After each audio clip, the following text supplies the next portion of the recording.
cartel.com. And now, the main event. And to introduce our guest speaker, here's Nori Contractor. Nori? Good morning, everyone, and thank you for joining us. It's my pleasure and honor to introduce Dr. James Creechan, who has become a good friend of everyone in San Miguel, and especially Patronato Pro Niños and Rotary Club. He's been a close observer of Mexico and its place in North America for several decades. He is uniquely qualified to speak about Mexican cartels and drug violence, having had an extensive teaching and research career in all three countries in North America.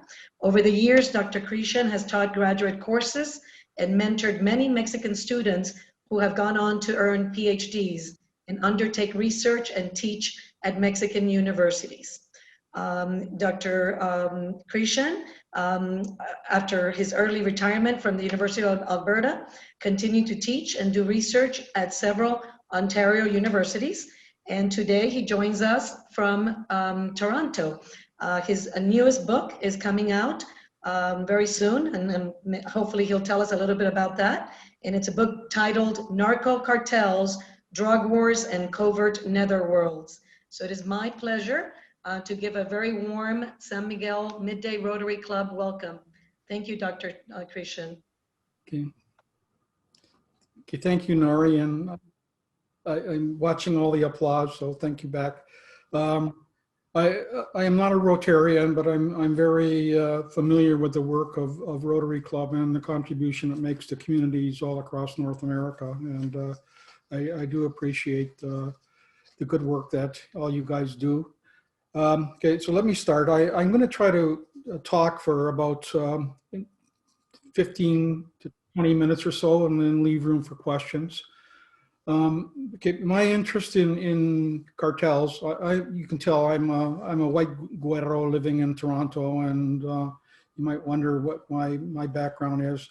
I taught for my degree in sociology comes from University of Arizona, so I lived in Tucson for a number of years and taught for about 30 years at University of Alberta. Okay, and took an early retirement when budget cuts affected the university badly. Okay, and as Nori said, I continued to teach and mainly ended up invited to be a visiting professor at the University of Sinaloa, Autonomous University of Sinaloa in Culiacan for 14 years. And I maintain a relationship with many of the students and professors from there, and who basically serve as my sources. Okay? The book that I've written will be published this fall. It's going into production this Thursday. And being an academic press, it takes quite a while to actually get out, but it will be available this fall. What I'm going to do to try to make it easier to follow is I'm going to share a PowerPoint slide screen and go through. I'm going to talk about the violence, I'm going to talk about I'll talk about a lot of things and which cartels are active right now. And at the end, because it's been such a topical issue right now, we'll look at the DEA and the role it plays in Mexico, and then we'll go from there. And I'll be happy to answer any questions. So let me share the screen with you here. And it's easier said than done, okay? Okay.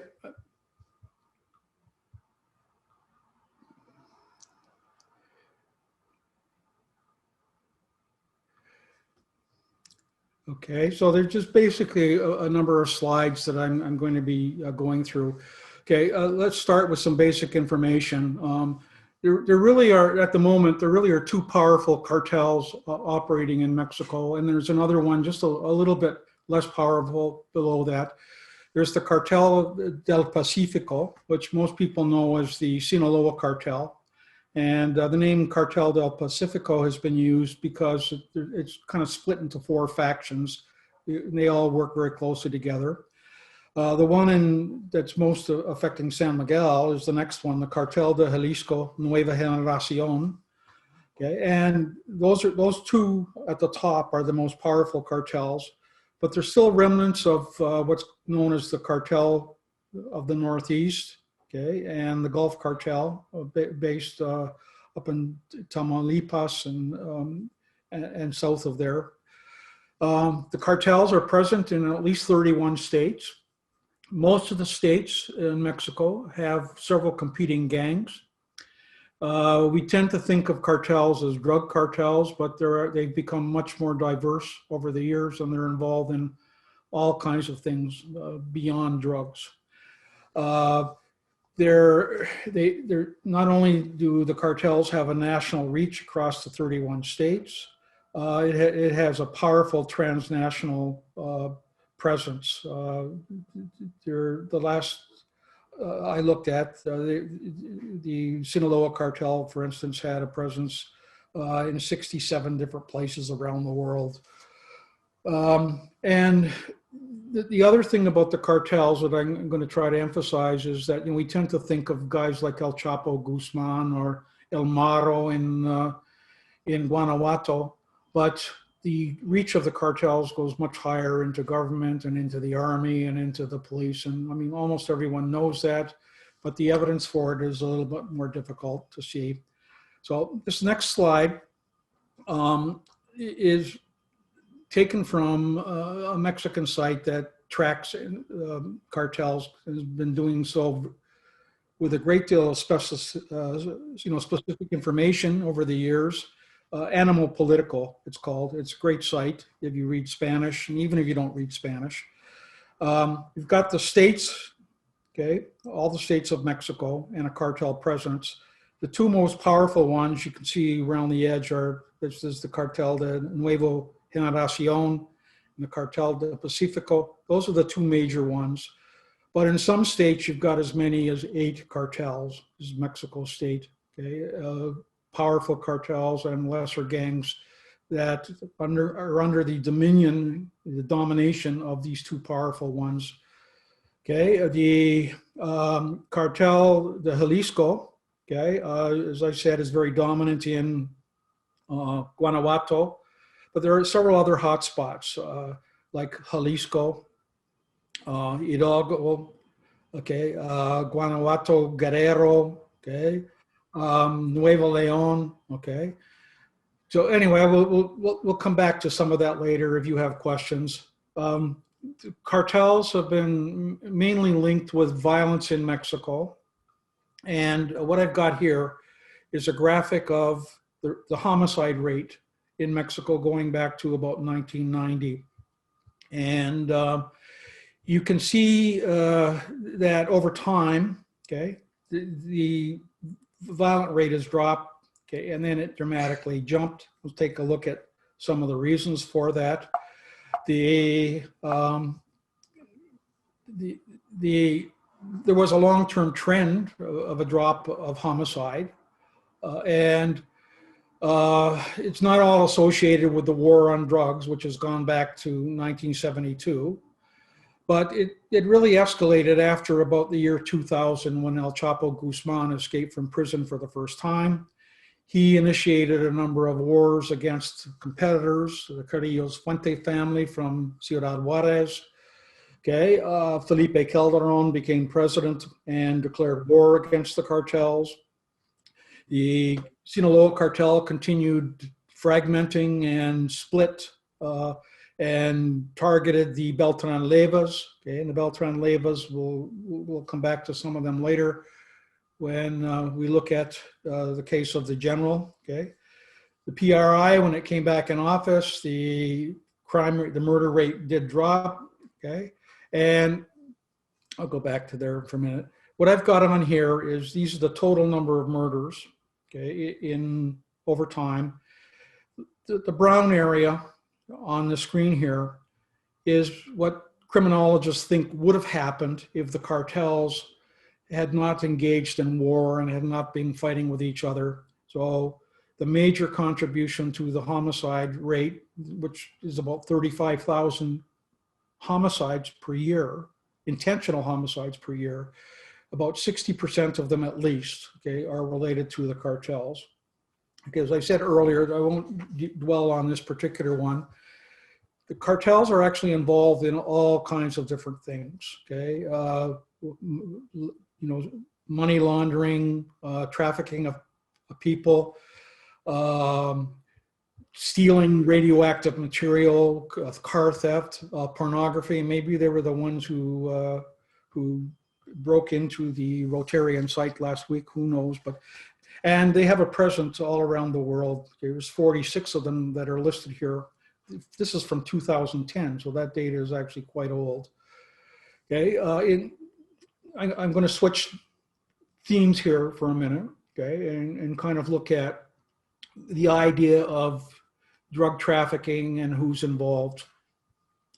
In terms of the emphasis, most of what people look at are really the capos. We're interested in what happened to El Chapo Guzman, or as I said, in Guanajuato, people like El Maro. And we don't pay a lot of attention to the other things, okay? And in the book that I've written, I try to focus on the connection between these capos and business people, okay, and politics, okay, but also to police forces and the army and the generals and municipal police. Right? The connections there are well known.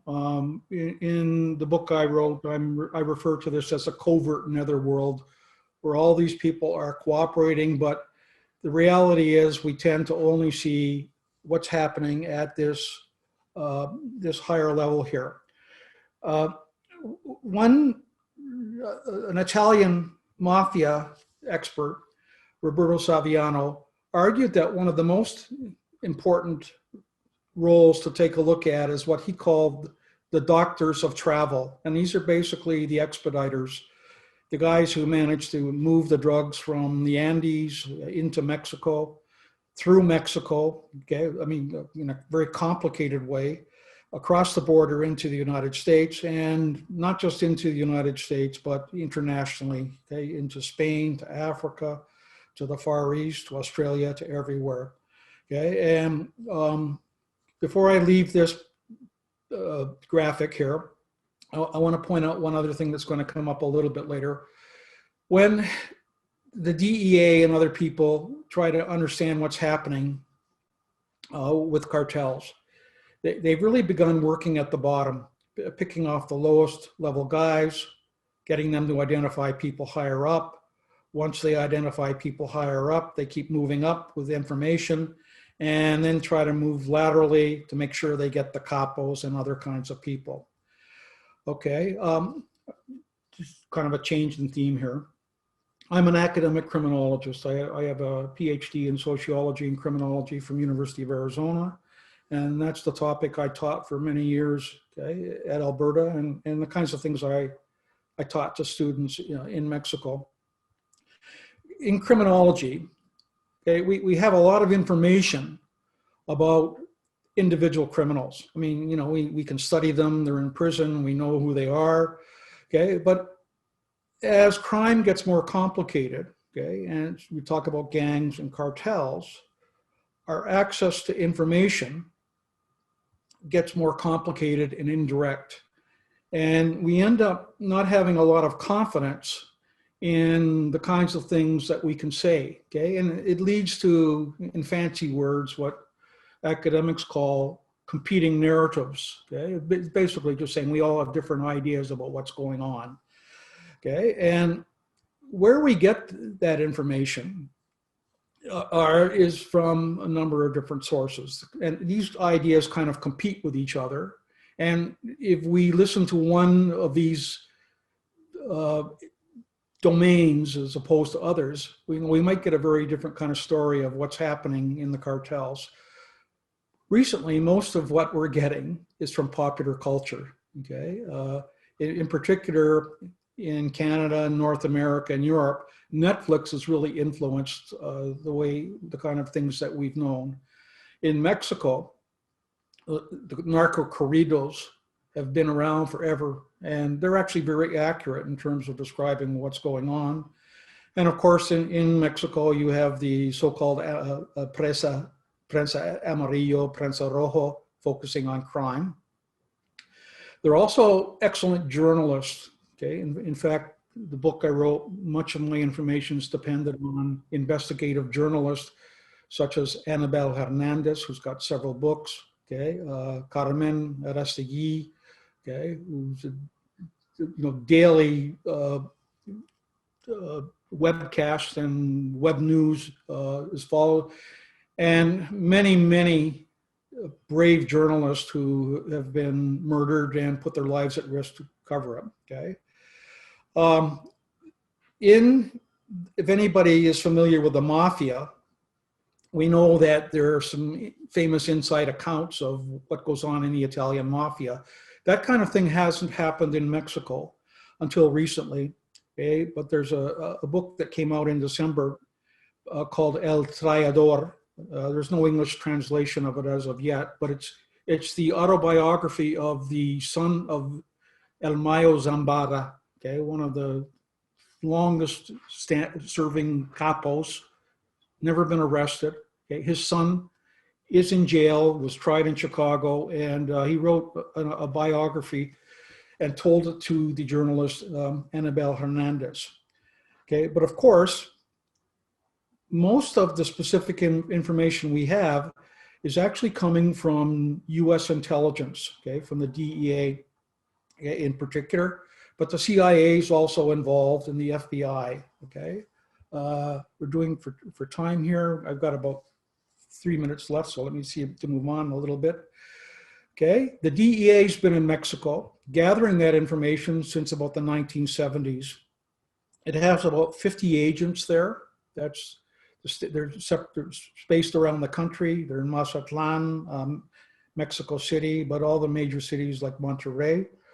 The goal of the DEA is to try to identify where the drugs are moving through Mexico and stop it at the source, the so-called interdiction. And since about the year 2000, the emphasis is to try to take down the kingpin, the capos, the big bosses. And they've become successful at doing that over the past few years through using a variety of tools, mainly informants. Okay, some of those informants are cooperative. Okay, they just come forward. They get tired of the life, but most of them are caught by the DEA and they are forced into doing it with the threat of jail. And the DEA comes back with a promise to them to make protected witnesses. And actually, one of the major places those protected witnesses end up is in Miami. For those of you Rotarians who are in that area, there are quite a few guys who have been offered protection living there. Okay, but since about 2010 to 2014 or so, the DEA managed to tap into the phone networks of many of the top level capos. Okay, and this is described in a great book written by an author, a new book that came out in English last August by Ellen Foyer for the New York Times. And he wrote about the El Chapo trial and describes exactly how the DEA managed to tap into the BlackBerry server. Okay, prior to about 2010, the DEA wasn't getting any cooperation with the international governments in accessing internet servers. For instance, there was a big one in Calgary. BlackBerry maintained a major server in Calgary, and the DEA was denied permission to get into that.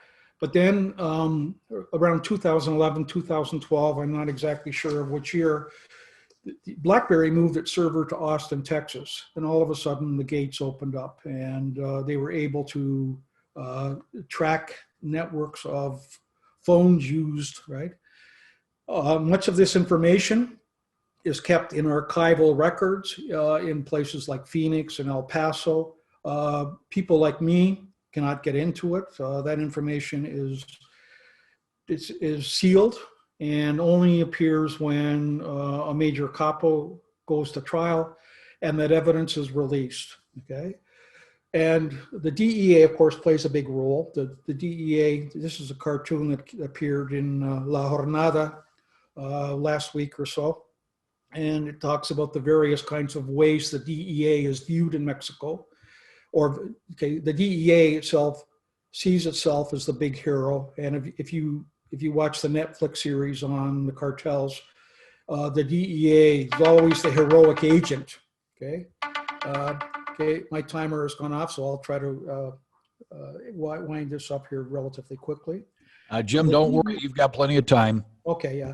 The DEA always portrays itself as the hero protecting children, and you know, I believe if my Spanish is correct, that's basically going, let's go to the screen, okay? So they'll end up being described in that Netflix series or in the Don Winslow books about Mexico. And there's also the impression, right, that there's a major strategy guiding the DEA policy in Mexico, okay? And it's like a chess game where they're going after the narcos. And to a certain extent, this is probably true, but it's again told to us through the eyes of the DEA. And we get the impression that they are the ones on top of it. And okay, in Mexico, okay, of course, with the original arrest of General Cienfuegos in Los Angeles, his trial in New York, the dropping of the charges and the return to Mexico, okay, in the release of all the BlackBerry messages, okay, there's some skepticism about what the DEA really knows. Okay, so let me go back to what I've just said and try to put some sort of summary on it.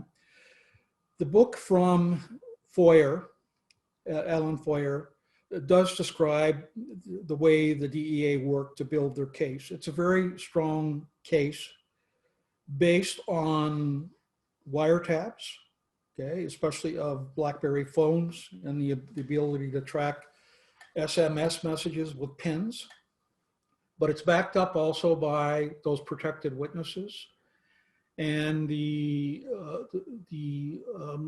informants that they've managed to build, working from the top up, bit by bit, and they ended up making the case against El Chapo based on using that evidence, a combination of wiretaps and protected witnesses who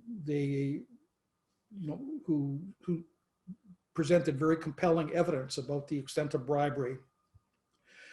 The trial of Genaro Garcia Luna, okay, who was basically the head of all security in Mexico during the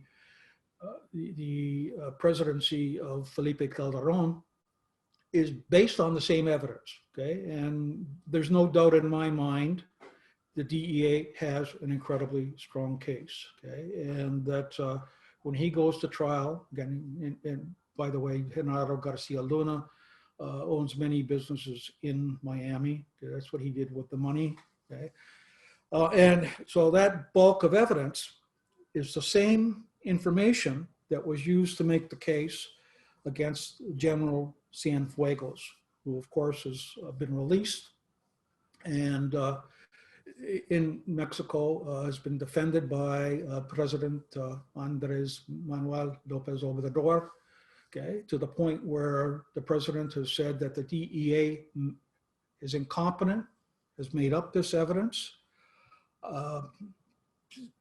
There may be some truth to that, but the DEA has a pretty compelling case against the general.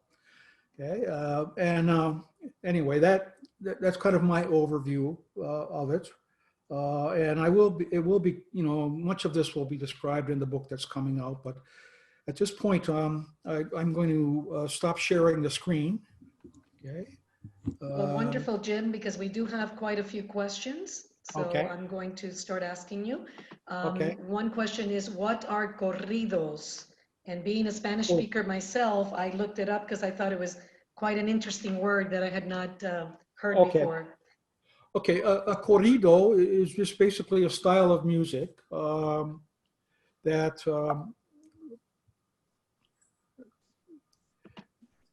I apologize. I'm trying to get back. Okay, I'm stopping my sharing. I'm back on now. A corrido is just basically a style of music that goes back to, you know, pre-revolutionary era. I mean, everybody knows La Cucaracha. You know, that's a corrido. But over time, a number of groups in Mexico, such as I mean, there are a number of Los Tucanes. They have begun singing songs with that corrido rhythm that would tell the story of narcos and what they were involved in. It's not just telling the story of the narco traffickers. Okay. But anyway, when the corrido, which is a musical form, when you tell the story of the narco, it becomes a narco corrido. Okay. And they talk about what they were doing, you know, how they smuggled things across the border. Some of the songs are funny in the description.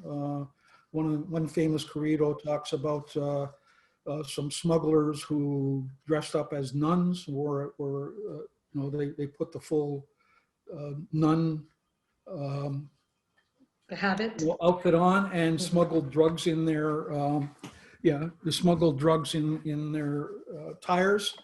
And they came to the border, and the border patrol stopped them and said, you know, where are you going, sisters? And, you know, and it ended up in a machine gun fight, right? And so, like, one of the groups, one of the most famous one is called Los Tigres del Norte. I don't know whether you guys know this group. This album, the CD I'm holding here, is they sold more of this than any other CD in the year it was released. Okay, it's the music you hear in the background of restaurants when you go to them and things like that. Anyway, they're corridos, and they are accurate stories, but the stories of you know, from the street, and it's a very different kind of take on narco traffic. Very, very different than something me who studies crime statistics, or the DEA who follows right, wiretaps would tell. There's several interesting books in English, okay, about narco corridos. They're fun to read, about the guys who write them and the kind of stories they tell. Well, you have just opened up an entire world for myself. I've listened to that music, but had no idea that was what it was. So thank you so much for that information. We're going to go on to the next question, which is taking down kingpins a good strategy, or does it just cause turf wars from those criminals who are left, which endangers civilians more? Yeah, I mean, historically, it's been a very bad idea. It does. The guys who are at the top, especially in the Sinaloa cartel, are, you know what, I mean, I hate to put it this way, but they're excellent businessmen. They want to keep things quiet. Okay, and when you take them out, the people down below them who are, you know, they're much more dangerous. It's called, you know, the head of the snake, you know, the Medusa kind of snake. You cut one off and 14 pop up below. In the government of Peña Nieto, the strategy that he used was borrowed from Colombia. Okay, and he brought in an advisor from Colombia to tell him, and the idea was what they were going to do was take down the head of cartels, okay, and break them into what they called cartelitos, little cartels.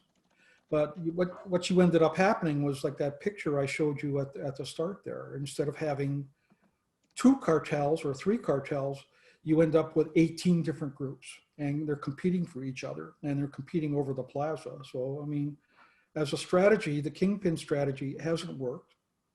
And it's also very tough to get the guys at the top. El Mayo Zambada has never been arrested. Okay, and he is the head of the cartel. The people he's working with in government, okay, or in the army or in local police or state police, okay, are protected. You're not focusing in the right place to go after the kingpins. AMLO stopped that policy. There have only been 2 kingpins taken down during the time AMLO has been in office. There was something like 58 during the time that Felipe Calderon was in office. So and the policy of taking down the kingpins is empowered by the vision of the United States. I mean, the United States loves to get these guys in a major showcase trial like El Chapo. It gives the DEA a chance to say things like, see how good a job we're doing. And again, it goes on from there because the DEA is competing for resources within Homeland Security, with the FBI, with the Border Patrol, with ICE, right? And so they have to show they're doing a good job. And the kingpin trials give them an opportunity to be in the forefront, front and center. Sure. So moving on to another question, we often hear that real estate development and vineyard construction are major places where money laundering occurs. Do you think that this is true? I didn't hear the first part of that. That we often hear that vineyards and real estate development construction are major places where money laundering occurs. Yeah. Okay, I can't speak to the specifics about where the money is, but I mean, it's definitely all over the place. Look, the Yucatan and the whole tourist industry, okay, is financed with big money from cartels. Guys, the book I mentioned, the book El Traidor, okay, which was the autobiography of the son of El Mayo Zambada. Annabelle Hernandez, the author, traces a number of the businesses that are known to be linked. Okay, his are very diverse. They're the dairy. Okay, it's everywhere. The kingpin policy in the United States does target the money of known businesses, and they put a freeze on it. And that has become a bargaining power for the DEA with some of the capos, because they'll go to the lower level guys and you say, we know you're involved in this business and you've laundered money. We'll let you keep some of that if you tell us who the higher ups are. So you get this trade-off. And I mean, the way they approach that means it's very difficult to know exactly what businesses are involved, because the DEA is actually telling guys, you can go ahead and doing that and we won't touch it. But vineyards, I mean, it's possible. I just don't know enough about that. Excellent. So first, a narrative. The US is reputedly the largest drug consuming market in the world. Police enforcement is overwhelmed. Border interdiction is ineffective. Yeah. Is the legalization of drugs and treatment, such as the national programs in Portugal, effective in eliminating crime? Okay, the answer to the second part of the question is, I mean, Portugal is seen as a model that should be emulated. Okay, the reality is that the United States government, whether, I mean, going back to Richard Nixon when he declared the war on drugs, okay, that policy of war, dealing with drugs through war and interdiction and arrest and prosecution and criminality has not changed across presidencies, whether they're Republican or Democrat. And the United States is the largest market. As I said, Mexico, I mean, that's not all the cartels are doing now, but they still are shipping the drugs in, and mainly with the aid of China now. Things like fentanyl and the opiate addiction has changed the picture a little bit. but the cartels are involved in shipping it and moving it. And the American policy is misplaced. I'll put it that way. And you know, the rest of the world has been trying to tell the United States that it's misplaced, and whether it'll go in that direction in the future, I don't know. On the graphic I had up there, one of the slides that popped up in San Miguel tonight, a friend of mine, not a close friend, but a friend of mine, Alfredo Corchado, is giving the pan-international address, okay, on drug policy in the US and what he expects the Biden administration to do. And you know, it'd be well worth looking into if you're interested in that kind of thing, to see what Alfredo's about to say. But we've got a couple more questions. So right now we're looking at what is the significance of General Cienfuegos, both in the US and now in Mexico? That's a great question. There's a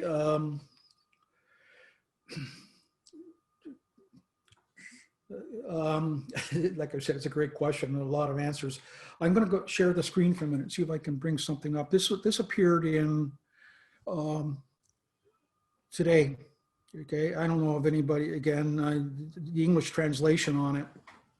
You know, you can send it through a translator, but it basically said that the carpetazo, Spanish has great words, right? That's sweeping under the carpet, from the Federal Justice Office, will also exonerate other militaries and ex-functionaries. Okay, but in this particular article today, it's got a number of experts in Mexico who I respect are saying this is a very serious mistake, because what it's going to do is avoid taking a look at all the kinds of things like, you know, the massacre of people at Tlatlaya, okay, you know, the 43 missing students, okay, you know, I think most people that I respect in Mexico who've looked at this, I think it's been a serious mistake to just pretend nothing has happened and to let him go. And I don't understand. Well, I guess I do understand, you know, why it's happened, but you know, it hasn't raised the estimation of President Andrés Manuel López Obrador, in my view. By doing this, it's problematic. So the next question is it true that the Sinaloa cartel is the money behind the new Marriott? I imagine we're referring to the Marriott here in San Miguel. And if so, I guess the good part is jobs and less inter-gang violence, maybe? Well, again,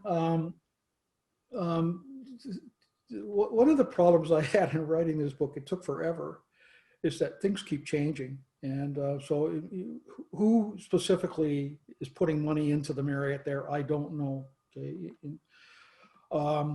I would rather suspect it's not the Sinaloa cartel, but it's rather the Cartel de Jalisco Nueva Generación, because that's become their territory. Okay. The Cartel de Jalisco used to be very powerful like 30 years ago, and it kind of faded away. You know what I meant, it faded away in importance. And it resurrected in importance when it got involved in opiates. I'm not opiates, in artificial drugs and things like fentanyl. And it created a whole market that Sinaloa wasn't in. Okay, and it also moved in parts of the country that weren't dominated by the Sinaloa cartel.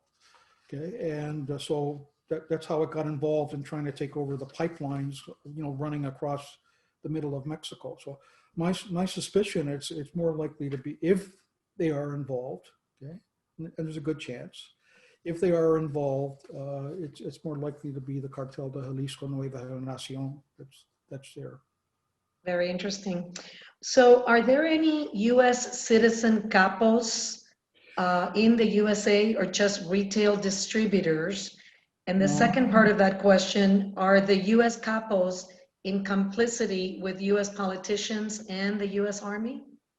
Well, yeah, that's a whole different story, obviously. But the answer is definitely yes. The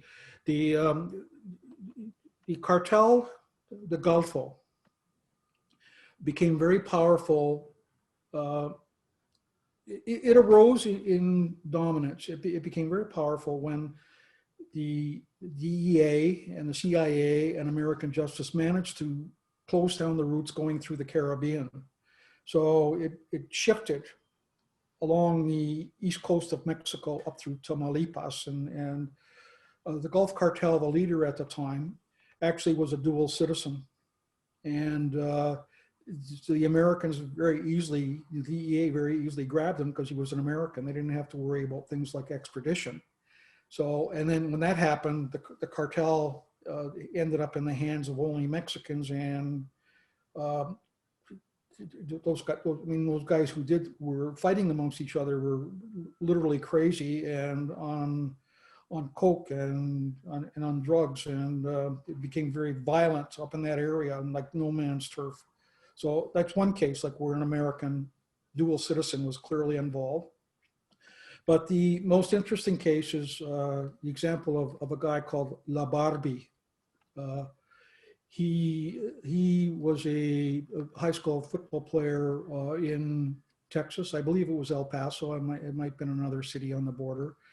And he was recruited, okay, as the head of sicarios, the head of killers for the Sinaloa cartel, and worked with El Chapo Guzman. And then when the Sinaloa cartel began fighting internally with each other, which, you know, that's a long story and described in the book, but they began fighting with each other. This guy named La Barbie kind of rose to prominence on his own, okay? And to kind of bring some sort of end to the little story here, La Barbie was captured, and he became a key informant around the time that the American DEA managed to tap into the cell phones, the Blackberries. And so he was feeding information directly, okay, as a protected witness. I mean, he's in jail, but everybody expects him to eventually get out. I've been using his nickname La Barbie. I don't find him very handsome, but the reference is to Barbie doll. Sure. And his name's Edgar Valdez, okay? And he is an American, okay, 100% American, and was one of the most brutal killers. There are some other people who have risen quite high up as security bodyguards for other cartels in Tijuana and things like that. On the other side of the border, there clearly are people involved. Many border patrol peoples are looking the other way when drugs are coming through. So we have one last question we're going to take, Jim, and it might be a long answer to the question, so maybe we'll have to have you back some other time to speak of the things that relate specifically to San Miguel. But the question reads as follows. 2 years ago, before the pandemic, the gasoline cartel Generación Jalisco Nueva Generación, got cut off by AMLO, so they came into San Miguel de Allende. They were using extortion and competing with gangs. There were lots of murders 2 years ago. What happened since then in SMA? I don't hear of so many murders. Is the CJNG in charge now? Oh yeah, it's in charge. And that's actually a short answer. They're in charge. And the violence and the notoriety breaks out when you've got people competing for the same plaza. And there are a couple of factors I think going on there, okay, historically. Number one was when Donald Trump came in and tightened the border. It made it a lot harder to get the drugs into the United States, okay? So the routes into the United States were kind of closed off. You know, the cartels such as the new generation, you know, they're still looking for alternate source of money. So one of the things that they noticed were that there were smaller groups like the Cartel Rosa de Santa Lima, or Santa Lima de Rosa, whichever way it was doing the gasoline and theft from the pipelines. That was what they were doing. And it was very lucrative, and it was also bringing a lot of attention to, you know, crime organizations. And the Cartel de Jalisco moved in to take over from them, and they won. I mean, one of the I said that AMLO was only taken down 2 capos. One of them is the capo who was head of the Cartel de Santa Lima de Rosa. Okay, and they're in charge. They're the group that I would fear, and they are also very different than the Cartel de Pacifico because they are more violent. Their leader, his name is El Mencho, M-E-N-C-H-O, and other cartel people refer to him as a piece of garbage. So he's not respected. He's violent. He's a scary guy. Sinaloa kind of has a air of respectability in the way they deal with people compared to the Cartel de Jalisco. But I don't think it's in San Miguel. I think it's more often, Guanajuato itself and other parts of Guanajuato State. Well, Dr. Creechan, we thank you so much for taking time out of your busy schedule. This has been a very, very fascinating discussion, and we appreciate your presentation. Thank you so much for being with us today. And before we say goodbye, Tom, one more word from you, please. Everybody's enjoyed it, maybe gotten scared. Refer a friend to our site. We really need everybody here to have one person. It's all recorded there.